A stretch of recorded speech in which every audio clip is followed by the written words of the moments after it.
আচ্ছা বা একটা কথা বলবো? বলবে? সত্যি বলবো তো? আচ্ছা বল না বে, কি বলবি বল। এমনি রোদে পাছাটা আমার জ্বলে যাচ্ছে। না থাকগা, তুমি রেগে গেছো।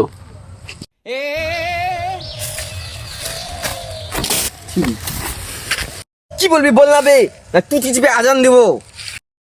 না কিছু না, আমাদের বয়সে কটা তোমার গার্লফ্রেন্ড ছিল? এই কথা তুই তো আগে বলতে পারতিস। তুমি পুরো কথাটা শুনলে না, জুতাতে মেরে দিলা। জোর লেগেছে বাড়া।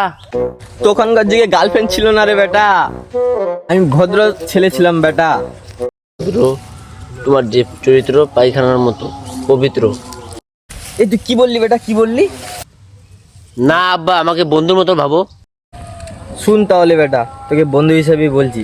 তখনকার যুগে গার্লফ্রেন্ড ছিল না, 3টা মালই ছিল। ঠিক আছে বাব্বা, তোমাকে বন্ধু ভাবে একটা কথা বলছি। আমার 3টা গার্লফ্রেন্ড আছে। একটাকে বাড়িতে কাজ করাবো, আর একটাকে ঘুরে নিয়ে বেড়াবো। দিবা না? আমাকে মেরেছে তো।